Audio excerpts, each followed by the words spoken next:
Sexy. Let's wrap up Kesselschlacht. Interesting game.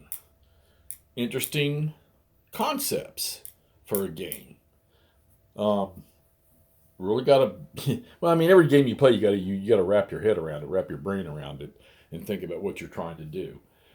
So let's. I want to just let's. I'm going to get to the victory things here in just a second. That's really weird. What happened here? So the hardest the first thing every turn is going to be air, and of course with me playing solo, this game seriously needs to be two players with blind looking at the aircraft charts. um, as I've said it before, the two aircraft charts, each player would have one, because you would blindly you would put your stuff in there and your other player wouldn't know what you're flying into the zone. That would probably make this a lot more fun in the air. For me, since I was playing it solo, whoever had won the initiative for air, you were allowed to fly your bombing missions and supply missions without any interference from the enemy. And then whatever you had left after that, you would place those in your boxes, your zones over there, to determine where they were going to fly. While the player that didn't activate, he would go ahead and start placing his stuff in there. So it says in the designer's notes that the key to this game is the German air. And in the German air, you've got these two transport units right here. One can drop 20 supplies, one can drop 10, and you got to split that up between fuel and ammo. And then he's got fighters, which are much better quality than the Soviet ones, and he's got the fighter bombers, which are Focke-Wulf 190s. He's got some JUs in there that are bombers, but they're better quality aircraft. But he doesn't have quite as many as the Soviets do, the Russians do.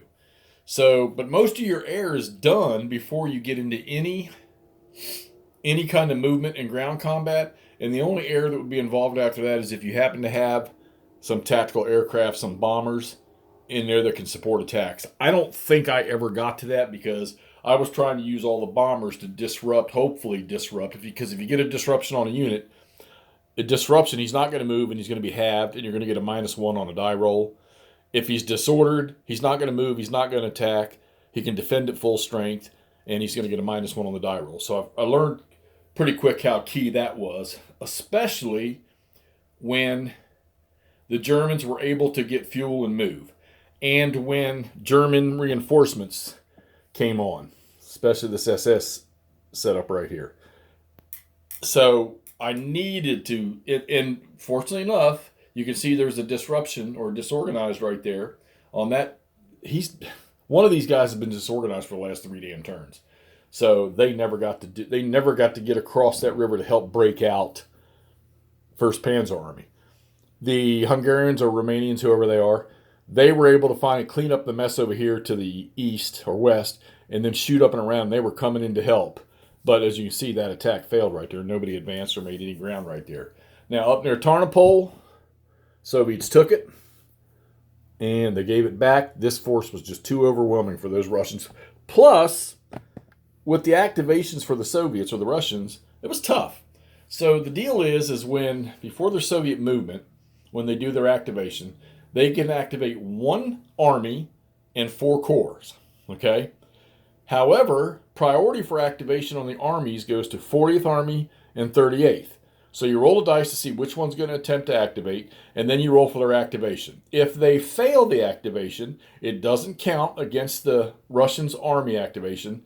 They can now pick one of their other armies on the board, like, which as you can see, 18th Army never got to activate, I think, but once, all right? They can attempt to activate them. Now, here's the deal. They only get 5 total activations, 1 corps, or 1 army and 4 corps. So I was using my little white markers here, other than the ones that are marking the victory line. And if you roll to activate, and I was picking the units I wanted to activate, the ones that would have the most effect, which First Guards Army was probably the biggest priority. If they fail the activation, one of those markers goes away. You don't just get to move on to another one and try to do that. So if you roll for 4 corps to activate and they all 4 fail, guess what? There's no activity for the Russians, okay? So that was tough. Then you flip it over to the Axis side. for the First Panzer Army to do any kind of get any momentum or steam up, you've got to be able to fly those fuel and ammo points into them, because then if you don't, they're only going to move 2 movement points, and they're going to attack at half strength. Which, if you get enough forces on one of these Russian stacks or one of these Russian units, you can pull off a decent attack. Maybe not a great one, but you got to really get a bunch of units in there. And also, friendly units do not block zone of control. So Russian units can't retreat through a zone of control; they get eliminated. German units can, and then they take a certain there's like for each hex they retreat through, they suffer some kind of a penalty. Okay, so it did have that happen a few times. So the goal was to get First Panzer Army, which is all this stuff right here, back across this river, maybe this river. 3 turns ago, I thought to myself, okay, this is going to happen. Because the Soviets had nothing right in here. And then I finally decided, okay, I had two divisions sitting back over here. Let's try to activate them. They both popped at the same time, raced down the road because they get better movement during mud and heavy snow than the Germans do. And they got over here and they blocked this off. Well, First Panzer Army, they were already starting to get across the river here. They start with a couple units already crossed, but we built a second bridge, and then I started pulling these units out as the fuel was available. As you can see, there's 1 unit trapped and encircled. These guys down here, they were cleaning up the Russian units that were in this area here. There's 1 stack left there, and this guy got blown back across the river. He's foot stuffed so he could get across there. Can't move across, but he was able to retreat across. And they were going to start moving out. But I couldn't get fuel to everybody. You only get so many points. So I applied the fuel to the units, these dark and light purple units and these black stripe units here, because that's where my force was. Well, 3 turns ago, I was dead sure that 1st Panzer Army is going to win this. They're going to break out, and the Germans are going to get west of the river. And I was bringing these troops up. I was cleaning that up, bringing these troops up to help break them out. And that force moving in here and getting bad die rolls on some attacks for the Germans stopped it. And I thought to myself, okay, well, this one's over. We played through to turn 17, like you're supposed to. Let's start calculating up the victory points. And as you can see, I started calculating up my victory points. And I'm starting to do the Germans. 2 points for such and such, 2 points for such and such, 4 points for this. And then I read the next sentence. And the next sentence in the victory condition says, if none of 1st Panzer Army's combat units or headquarters can trace such a path as described above, which is there to the other side of them, to over yonder, okay, it's an automatic victory for the Soviet decisive victory. Well, guess what? They can't, because the Russians have all the roads, zones of control to get them out and around. They're all blocked, okay? The Germans can't trace out. So guess what? It's a loss. It's a Soviet decisive victory because they can't trace. And I would have not... I think this thing needed, if I had... Like I say, your fuel drops and ammo drops are the big key to this. But if I had 2 more turns for the Germans and could have got successful drops, they didn't win the initiative in the air very often. I think they might have won it 3 times through the whole game. Got those drops in there without being harassed, because many times the transports got eliminated, got sent back without delivering their supplies, because the Russians do have a lot of aircraft.